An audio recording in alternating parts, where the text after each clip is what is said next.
அனைவருக்கும் வணக்கம்.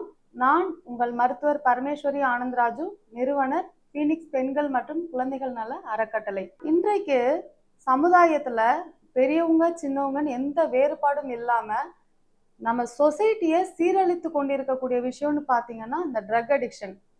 ஒயின் ஷாப்ல எவ்வளோ பிரச்சனை வந்தாலும் கூட்டம் குறையிறது கிடையாது. கோவிட் டைம்ல யாருக்கும் வேலை இல்லை, எந்த வீட்டிலையும் பணம் இல்லை, ஆனால் ஒயின் ஷாப்பில் மட்டும் வருமானம் குறையல. இது மட்டும் கிடையாது, இந்த பெரியவர்களை மட்டும் பாதித்த இந்த அடிக்ஷன், ட்ரக் அடிக்ஷன்றது இன்னைக்கு பிஞ்சு குழந்தைகளையும் பள்ளி குழந்தைகளையும் விட்டு வைக்கல. 9% அதிகமான பள்ளி குழந்தைகளுக்கு மது பழக்கங்கள் இருக்குன்னு ஒரு சர்வே ரிப்போர்ட் சொல்லுது. நம்ம குழந்தைய நல்லா தான் வளர்க்குறோம், என்கிட்ட எந்த விதமான கெட்ட பழக்கமும் இல்லை, ஆனா ஏன் குழந்தை மட்டும் எப்படி இந்த குடிபோதைக்கு அடிமையானான்னு தெரியாம நிறைய அப்பாக்கள் தவித்து கொண்டிருக்கிறாங்க. அப்படி உங்களுடைய குழந்தைகள் மதுபோதைக்கு அடிமையாயிட்டாங்களா, அவங்கள நம்ம எப்படி நல்வழிப்படுத்துறது அப்படிங்கிற விஷயம் தெரியாம நிறைய பெற்றவர்கள் குழம்பி போயிருக்காங்க. கண்டிப்பா கவலை வேணாம். இன்னைக்கு மது பழக்கத்துக்கு அடிமையாகிறதுக்கு முக்கியமான காரணம், அதுவும் இளைஞர்கள் தாண்டி குழந்தைகள் கிட்ட வந்தது, நாம பெற்றோர்களுக்கும் குழந்தைகளுக்கும் இருக்கக்கூடிய அந்த டிஸ்டன்ஸ் அதிகமானது. இதையும் தாண்டி சோசியல் மீடியால காட்டக்கூடிய விஷயங்களுக்கு முன்னாடி சென்சார் கட் இருந்தது, அது எதுவுமே இப்ப இருக்கிறது இல்லை.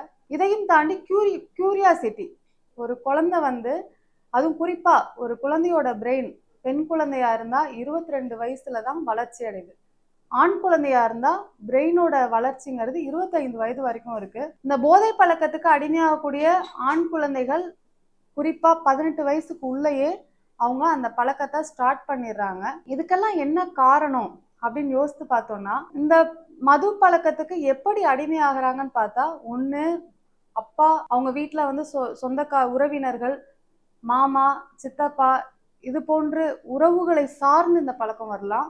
அப்பா தண்ணி அடிப்பாரு, அந்த குழந்தை தண்ணி அடிக்கலாம். மாமா தண்ணி அடிப்பாரு, நாங்க தண்ணி அடிக்கிறேன். இந்த மாதிரி ஒரு விஷயம் நடக்குது. ரெண்டாவது விஷயம், ஸ்கூல்ல ஏதோ ஒரு ஸ்ட்ரெஸ்ல இருக்காங்க, ஒரு லவ் ஃபெயிலியர் ஆயிடுது, நான் அன்பு வைத்திருக்கக்கூடிய அந்த பெண் என்னை மதிக்கவே மாட்டேங்கிறா, இந்த மாதிரி விஷயங்கள் அந்த குழந்தைய மது பழக்கத்துக்கு தள்ளுது. அதுக்கப்புறம் பியர் குரூப் அலையன்ஸ்ன்னு சொல்லுவாங்க.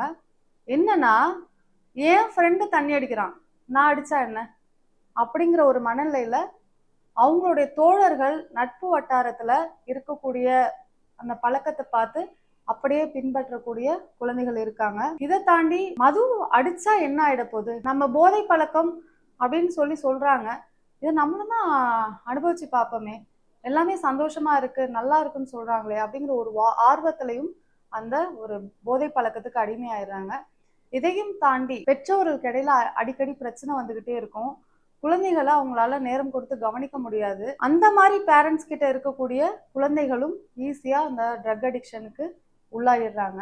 அப்புறம் சிங்கிள் பேரண்டிங், அப்பா அம்மா ஒன்று டிவோர்ஸ் ஆகி தனித்தனியா பிரிஞ்சு வாழ்வாங்க, இல்லை அப்பா இறந்திருப்பாரு, அம்மா மட்டும் அந்த குழந்தைய வளர்ப்பாங்க, இல்லை அம்மா இல்லாம அப்பா மட்டும் தனியா அந்த குழந்தைய வளர்க்கும் போது அந்த குழந்தைக்கான அன்பும் அரவணைப்பும் ரொம்ப குறைஞ்சிருது.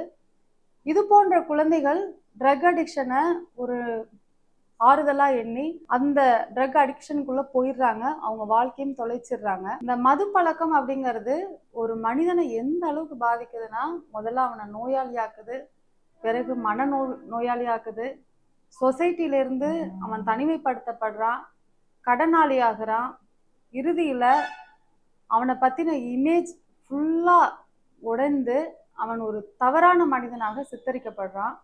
இதுல யாருமே விதிவிலக்கு கிடையாது. இந்த மது பழக்கம் ஆண்களை மட்டும்தான் பாதித்துதா அப்படின்னு பார்த்தா கிடையாது. இப்ப நிறைய பெண்களும் இதுக்கு அடிக்ஷன் ஆயிட்டாங்க. இதற்கு சமீபத்துல கள்ளக்குறிச்சியில கள்ள சாராயத்தினால இறந்து போன பெண்கள் ஒரு சாட்சி. இப்போ ஏன் இந்த விஷயத்த பத்தி பேசுறோம்னா, மது பழக்கம்ங்கிறது 18 வயதுக்கு முன்னையே ஸ்டார்ட் ஆயிடுது. அந்த 18 வயசுக்கு முன்னாடி ஸ்டார்ட் பண்றவங்க ரொம்ப சுலபமா அந்த மது பழக்கத்துக்கோ இல்லை ட்ரக் அடிக்ஷனுக்கோ அடிமையாயிடுறாங்க.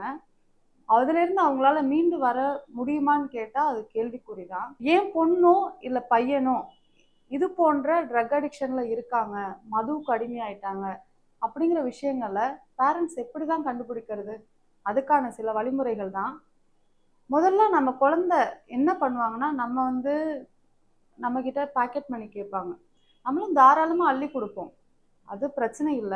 ஒரு கட்டத்துக்கு மேல நெறைய பொய் சொல்லுவாங்க. எங்க ஸ்கூல்ல ப்ராஜெக்ட் இருக்கு. இதுக்கு பணம் கொடுங்க. பேப்பர்ஸ் வாங்க சொல்றாங்க. இல்ல அ என் ஃப்ரெண்டு இந்த மாரி ஒரு புக் வச்சிருக்கான். நான் புக் வாங்கணும். எனக்கு பேனா வேணும், பென்சில் வேணும். 1008 காரணம் சொல்லுவான். சொல்லி நம்மகிட்ட பணம் கேட்க ஆரம்பிப்பாங்க. அது 1 முறை, 2 முறைனா பிரச்சனை இல்ல, குடுத்துருங்க. தொடர்ச்சியா ஒரு 3, 4 மாதங்கள் நடக்குது. நம்ம வீட்ல பணம் திருடு போகுது. அதுவரைக்கும் பணம் திருடு போயிருக்காது. நம்ம வச்ச பணம் வச்ச இடத்துல இருக்கும். ஆனா சமீப காலமா பார்த்தா பணம் திருடு போயிட்டு இருக்கும். இது மாரி விஷயங்கள கொஞ்சம் கவனம் குடுத்து பாருங்க. நம்ம பையனும் இத செய்றானா? நம்ம வீட்ல பணம் திருடு போகுதா? இத கவனம் குடுத்தாலே போதும். நம்ம பையன க்ளோஸா வாட்ச் பண்ண ஆரம்பிச்சிடலாம். இது போன்ற பழக்கத்துல ஆரம்பத்துல இருந்தே அவன நம்ம வெளிய கொண்டு வர முடியும். இது தவிர நம்ம பசங்கள க்ளோஸா வாட்ச் பண்ணுங்க. ஒரு ட்ரக் அடிக்ஷன்ல இருக்காங்க அப்படிங்கிறத இன்னும் அழகா தெரிஞ்சுக்கலாம். நம்ம குழந்தைகளோட பற்களையும், அவங்களுடைய உடலையும் நீங்க க்ளோஸா வாட்ச் பண்ணாலே போதும். குறிப்பா சிகரெட் குடிக்கிற குழந்தைங்களுக்கு பல் வந்து ப்ரௌனிஷா கலர் ஸ்டெயின்ஸ் ஃபார்ம் ஆக ஆரம்பிக்கும். ஆல்கஹால் சாப்பிடுறாங்க, மதுவுக்கு அடிமையாயிட்டாங்கன்னா அவங்களுக்கு வயிறு புண்ணு இருக்கும். வயிறு புண்ணு இருக்கிறதுனால வாய் துர்நாற்றமும் வரதுக்கான வாய்ப்புகள் அதிகம் இருக்கு. அதையும் கொஞ்சம் வாட்ச் பண்ணுங்க. இதை தாண்டி நம்ம பையன் எப்பவுமே சோர்வா இருக்கானா, டயர்டா ஃபீல் பண்றானா, எது கொடுத்தாலும் எனக்கு பிடிக்கலன்னு சொல்றானா, எரிச்சல் அடைகிறானா, நாம எது சொன்னாலும் கத்துறானா அப்படிங்கிற விஷயத்த கொஞ்சம் கவனம் கொடுங்க. எப்போதும் நல்லா பேசிட்டு இருக்க குழந்தை நம்ம கிட்ட இப்ப பேசுறது இல்ல. தனியாவே போய் ரூம்ல அடைஞ்சுக்கிறான். அதுவும் அப்பா கிட்ட எப்பவும் கட்டி பிடிச்சி பேசக்கூடிய ஒரு பையன் ஒரு 5 அடி 6 அடி டிஸ்டன்ஸ் மெயின்டைன் பண்றான். அப்பா வந்துட்டாலே ஓடி போய் ரூம்ல உட்காந்துக்கிறான். இது மாதிரி விஷயங்கள் இருந்தாலும் அவங்க ஏதோ தப்பு செய்யறாங்க, ஏதோ ஒரு கெட்ட பழக்கத்துக்கு அவங்க அடிமையாக ஆரம்பிச்சிட்டாங்க அப்படின்னு ஒரு சிக்னல். இதை எல்லாருமே நம்ம பேரண்ட்ஸ் வந்து கண்டிப்பா ஃபாலோ பண்ணணும். இது மட்டும் இல்லாம நம்ம பையன் நல்லா படிச்சிட்டு இருந்த பையன் திடீர்னு டவுன் ஆயிடுவான். ஸ்கூலுக்கு அடிக்கடி லீவ் எடுக்க ஆரம்பிக்கிறது. அவனுக்கு பிடித்த விஷயங்களை அவன் செய்ய மாட்டான். பிரெயினுக்கு குறிப்பா வேலை கொடுக்கறதே கிடையாது. ஏன்னா அந்த மது பழக்கம் முதல்ல வந்து பிரெயினோட வேலைகளை தான் பாதிக்குது. புத்துணர்வு இல்லாம எப்பவுமே சோர்வா இருப்பான். இது மாதிரி விஷயங்கள்லாம் வந்து மது அருந்திக்கிட்டு இருக்காங்க, இல்லை ட்ரக் அடிக்ஷன்ல இருக்காங்கிறதுக்கு நமக்கு ஒரு சிம்பல் மாதிரி. சரி, நம்ம பையன் வந்து மதுவுக்கு அடிமையாயிட்டான், தெரிஞ்சோ தெரியாமலோ நடந்துருச்சு, என்ன பண்றது, நம்ம எப்படி வெளியே கொண்டு வரலாம் அப்படிங்கிற விஷயத்த நம்ம பார்க்கணும். பொதுவாக மதுவுக்கு அடிமை ஆயிட்டானாலே நம்ம எல்லா பேரண்ட்ஸும் பண்ற தப்பு ஒரே ஒரு விஷயம் தாங்க, போட்டு அடிக்கிறது, கண்டமேனிக்கு திட்டுறது. நான் நல்லா தானடா அவனை வளர்த்தேன், என் பையனா நீ, அவன் பாரு அவன் பையனை எப்படி வளர்த்துருக்கான்னு, என்னை எல்லாரும் என்ன சொல்லுவாங்க, இந்த மாதிரி அவனை குற்றம் சாட்டுவது, திட்டுவது, இது போன்ற விஷயங்களை நம்ம பண்ணிட்டு இருக்கோம். கண்டிப்பா இது முழுக்க முழுக்க தவறு. அவன் ஏற்கனவே ஒரு ஸ்ட்ரெஸ் இருக்கு, நல்லா படிக்கலை, இந்த மாதிரி காரணங்களால ட்ரக் அடிக்ஷனுக்கு ஆளாயிருக்கான். அவனை நம்ம இன்னும் திட்டும்போது இதை தொடர்ச்சியாக செய்ய தான் செய்வானே தவிர அதுலேருந்து மீண்டு வரமாட்டான். நாம் என்ன பண்ணோம், தோளில் கையை போட்டு பக்கத்தில் உட்கார வச்சு மது பழக்கத்தினால என்னென்ன மாதிரியான பிரச்சனைகள் வரும் அப்படிங்கிறத அவனுக்கு புரிய வைக்கணும். அவன் பின்னாடி சொசைட்டியில் என்ன மாதிரி பிரச்சனைகளை ஃபேஸ் பண்ணுவான், அவன் லைஃப் எப்படி வழி மாறி போகுங்கிற விஷயத்த நம்ம புரிய வைக்கணும். முடிஞ்சா மதுவுல இருந்து அடிமையானவங்க அவங்களுடைய ஃபேமிலி, அவங்களோட குழந்தைகளோட நம்ம குழந்தைய பேச விட்டு, மதுவுக்கு அடிமையானவர்கள் என்ன மாதிரி கஷ்டப்படுறாங்க, அவங்களோட ஃபேமிலி என்ன மாதிரி இருக்குங்கிற உண்மையை நம்ம புரிய வைக்கலாம். அதுவும் நம்ம பையனை ரெக்கவர் பண்ணும். இது தவிர்த்து இப்படி ஒரு மது பழக்கத்துக்கு நம்ம குழந்தை அடிமையாயிடுச்சுன்னா அதை வெளியே கொண்டு வரதுக்கு முழுக்க முழுக்க நம்ம தான் சப்போர்ட்டா இருக்கணும். முதல் விஷயம், அவனுக்கு பிடிச்ச விஷயங்களை அவனை செய்ய விடுங்க. அவனுக்கு விளையாட பிடிக்குமா, கிரிக்கெட் விளையாடுறானா விளையாட விடுங்க, பாட்டு கேட்பானா பாட்டு கேட்கட்டும் விடுங்க, டான்ஸ் ஆடுறானா டான்ஸ் ஆடட்டும் விடுங்க. அதை விட்டுட்டு இதை பண்ணக்கூடாது அதை பண்ணக்கூடாதுன்னு அவனை வந்து நம்ம கெயிட் பண்ணக்கூடாது. அது அவங்களுக்கு பிடிக்காது, இன்னும் அதிக ஸ்ட்ரெஸ்ஸை தான் அவங்களுக்கு கிரியேட் பண்ணும். அது தவிர அவங்க கூட சேர்ந்து அமர்ந்து பேசக்கூடிய நேரங்களை, இல்லை அவங்க கூட உரையாடக்கூடிய நேரங்களை அதிகப்படுத்துங்க. கூடயே அவங்க கூட அன்போட அரவணைப்போட அவங்க மேல உள்ள அக்கறையை அதிகப்படுத்துறதுக்கான ஒரு வழியை வந்து நாம கையில் எடுக்கணும். இது போக சரியான நேரத்துக்கு அவங்கள உறங்க வைக்கணும். ஒரு நாளைக்கு 8 மணி நேர தூக்கம் கண்டிப்பாக தேவை குழந்தைகளுக்கு. நீ ஓவர் நைட் படி, 12 மணி வரைக்கும் படி, 1 மணி வரைக்கும் படி, நீ அப்பதான் ஒரு கலெக்டர் ஆக முடியும், டாக்டர் ஆக முடியும், இன்ஜினியர் ஆக முடியும். இந்த மாதிரி விஷயங்கள்லாம் செய்யாதீங்க. பையனே படிக்கிறேன்னு சொன்னா கூட ஒரு 10 மணியா, அதிகபட்சம் ஒரு 10:30யா குழந்தைய தூங்க அனுப்பிடுங்க. காலையில எந்திரிச்சு படிக்கட்டும். 8 மணி நேரம் நல்லா தூங்கி எந்திரிச்சு படிச்சாலே போதும் அப்படிங்கிற ஒரு மைண்ட் செட்டை முதல்ல பெற்றோர்கள் கொண்டு வரணும். நல்ல தூக்கம் இருந்தாலே ஒரு மனிதன் வந்து எந்த விதமான கெட்ட விஷயங்களையும் செய்ய மாட்டான். இதை தாண்டி நாம பேரண்ட்ஸ் வந்து பிரைவசி, நம்ம வந்து சுதந்திரமா இருக்கணும், நம்மளுக்கு பிடிச்ச விஷயத்த நம்ம செய்யணும் அப்படின்ற விஷயத்துல அக்கறை காமிச்சு நம்ம குழந்தைகளை நிறைய தனிமைப்படுத்திடுறோம். நம்மளே தனிமைப்படுத்திடுறோம்.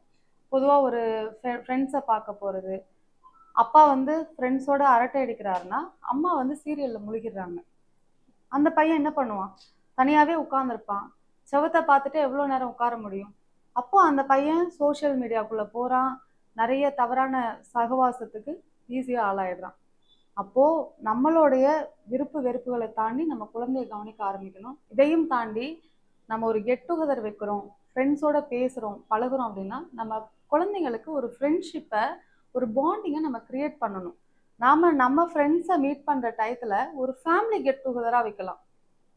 நீங்க அப்பாக்களோட பேசலாம், அம்மாக்களோட பேசலாம். அவங்களுக்கு குழந்தைகள் இருப்பாங்க, நமக்கும் குழந்தைகள் இருப்பாங்க. ஒரு ரிலேஷன்ஷிப் ஆட்டோமேட்டிக்கா கிரியேட் ஆகும், ஃபார்ம் ஆகும். நல்ல விஷயங்களை செய்ய ஆரம்பிச்சிருவாங்க. உறவினர்களோடையும் நம்ம கெட் டுகெதர் அப்படிங்கிற ஒரு விஷயத்த கொண்டு வரலாம். குறிப்பா குழந்தைகளுக்கு, பையனுக்கு அப்பா தான் ரோல் மாடல். நாம தண்ணி அடிச்சோம், சிகரெட் அடிக்கிறோம், நம்மளால அதை விட்டு வெளியே வர முடியல அப்படிங்கிற பட்சத்துல குழந்தைகள் முன்னாடியாவது அதை பண்ணாம இருக்கலாம். நாம அவங்களே அனுப்பி சிகரெட் வாங்கிட்டு வாடான்னு சொல்றது, பையனே அனுப்பி போய் ஒயின் ஷாப்ல அந்த அங்கிள் எடுத்து வச்சிருப்பாங்க அதை வாங்கிட்டு வான்னு சொல்றது, இது போன்ற விஷயங்களை தவிர்க்கலாம். முடிந்த வரைக்கும் நாம குழந்தைகள் கிட்ட நாம ட்ரிங்க்ஸ் பண்ணுவோம், சிகரெட் அடிப்போங்கிற விஷயத்த எவ்வளோ மறைக்க முடியுமோ அவ்வளோ தூரம் மறைக்கணும்.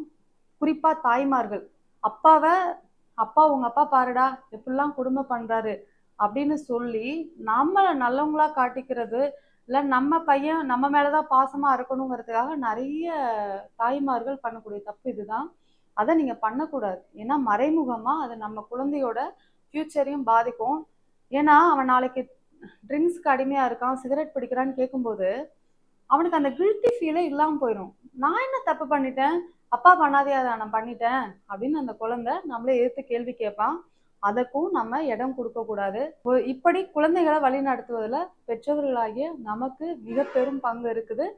இந்த மாதிரி விஷயங்களை ஒவ்வொருத்தரும் நம்ம மனதில் வைத்து நாம ஆண் குழந்தையை வளர்த்தோம்னா நாம குழந்தையோட எதிர்காலத்தை நல்ல முறையில பெற்றவர்களாகிய நம்மால செதுக்க முடியும். இது மட்டும் இல்ல, இந்த குடிப்பழக்கத்தினால என்னென்ன விதமான உடல் உபாதைகள் வருது, உடல் பிரச்சனைகள் வருதுங்கிற விஷயத்த அடுத்த வீடியோ பதிவுல நம்ம பார்ப்போம். நன்றி, வணக்கம்.